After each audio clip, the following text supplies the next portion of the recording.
ये जो देश है इसे भारत कहते हैं। 65 साल इन्होंने राज किया है। 65 सालों के रहते हुए रामधारी सिंह दिनकर की इस पीड़ा को किंचित मात्र भी इन्होंने अगर बदला होता तो शायद ये बातें इन्हें आज दोहराने की जरूरत नहीं पड़ी होती। हमारे सामने दो बिंब होते हैं। एक बिंब होता है भारत का, वो भारत जिसे हम अपनी माँ मानते हैं। हमारे शास्त्र जिसके बारे में कहते हैं माता भूमि पुत्रोहम पृथिव्यामा। हजारों साल पहले जिसके बारे में लिखा गया, उत्तरम यत् समुद्रस्य हिमाद्रस्तैव दक्षिणम वर्षम तद भारतम नाम भारती यत संतति।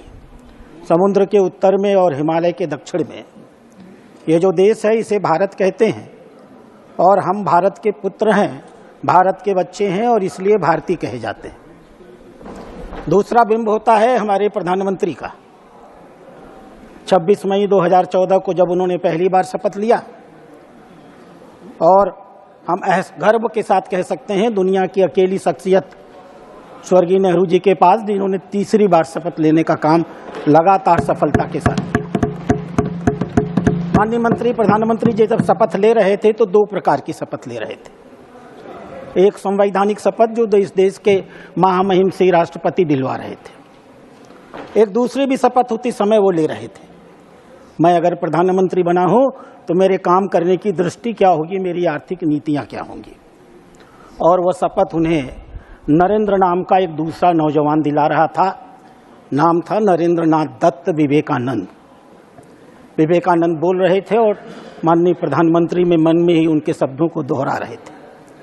प्रधानमंत्री कह रहे थे, मैं नहीं भूलूंगा कि मेरा विवाह, कि मेरी संपत्ति, कि मेरा जीवन मेरे व्यक्तिगत भोग विलास के लिए या इंद्रिय सुखों के लिए हुआ है, मेरे व्यक्तिगत सुख के लिए हुआ है। मैं नहीं भूलूंगा कि मेरा यह समाज उस विराट महामाया की एक छाया मात्र है। मैं नहीं भूलूंगा भारत के जितने भी नागरिक हैं, अशिक्षित हों, गरीब हों, दलित हों, पिछड़े हों, मैं भारतवासी हूं और ये सारे नागरिक भारतवासी हैं, हमारे परिवार के सदस्य हैं। इनका सुख और दुख हमारा और सुख और दुख होगा। मैं नहीं भूलूंगा इस बात को कि जब तक यह जीवन है, यह धरती हमारे लिए स्वर्ग है और भारत का कल्याण ही हमारा कल्याण है। और इसी सपने को लेकर के मैं गर्व के साथ कह सकता हूं, जिस यात्रा को माननीय प्रधानमंत्री ने 2014 में शुरू किया, हम गर्व के साथ कहते हैं आज से 2024 तक वो यात्रा उनकी अनवरत जारी है। एक जमाने में रामधारी सिंह दिनकर ने, आज माननीय वित्त मंत्री जी बात कर रहे थे, आज से 60 साल पहले लिखा था देश की आर्थिक व्यवस्था के बारे में। कुछ समझ नहीं पड़ता रहस्य क्या है, जाने भारत में बहती कौन हवा है। धरती के सब पेड़ दीन दुर्बल है, गमलों के ही पेड़ सुदम में सुदल है। जब तक है यह वह सम्य समाज सड़ेगा, किस तरह एक होकर यह देश लड़ेगा। सबसे पहले यह दुरित मूल काटोरे, समतल पीटों खाइया खड्ग पाटोरे, बहुपाद बटों की सिरा शोर छाटोरे, जो मिले अमृत सबको समान बाटोरे। माननीय पूर्व वित्त मंत्री भारत का भाषण दे रहे थे, वर्तमान की नीतियों के बारे में बता रहे थे। 1960 में रामधारी सिंह दिनकर भारत की स्थिति के बारे में बखान कर रहे थे और ऐसा लग रहा था वर्तमान से कोई इनका संबंध ही नहीं हो। 65 साल इन्होंने राज किया है। 65 सालों के रहते हुए रामधारी सिंह दिनकर की इस पीड़ा को किंचित मात्र भी इन्होंने अगर बदला होता तो शायद ये बातें इन्हें आज दोहराने की जरूरत नहीं पड़ी होती। और इसीलिए माननीय प्रधानमंत्री जब सत्ता पर आए तो उनकी प्राथमिकता थी, देश का गरीब हमारी प्राथमिकता होगी, देश का नौजवान हमारी प्राथमिकता होगी, देश की बहनें हमारी प्राथमिकता होगी, देश का किसान हमारी प्राथमिकता होगी। और हम सब गर्व के साथ कह सकते हैं जितनी नीतियां उन्होंने बनाई, हम नाम पर नाम ले सकते हैं, उनकी उपलब्धियों को गिना सकते हैं।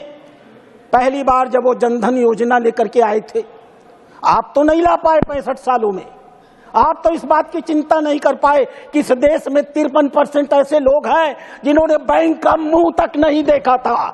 आभारी होना चाहिए इस देश को हमारे प्रधानमंत्री का, जिन्होंने इस बात को तय किया कि भारत का एक भी नागरिक जिसके पास एक पैसा नहीं होगा हम उसे बैंक तक पहुंचाएंगे, बिना ब्याज के पहुंचाएंगे, जीरो बैलेंस पर अकाउंट खोलेंगे, उसके अकाउंट में 5,000 रुपया डालेंगे, उसे बचत करने की कला सिखाएंगे, उस देश के विकास में उसकी हिस्सेदारी करेंगे। पीछे बैठकर 65 सालों में चंद्रशेखर आपने अपने देश की नागरिकों को मजबूर किया, बहनों को गांवों के अंधेरे में शौचालय में जाने के लिए, अपनी इज्जत को बचाने के लिए, विभिन्न प्रकार की समस्याओं का सामना करने के लिए आप इस मंच पर खड़े होकर आज भाषण देते हो। महिलाओं की जो बेइज्जती आपने 65 साल में इस देश में की है, और अब भारत सन के साथ डूबेगा।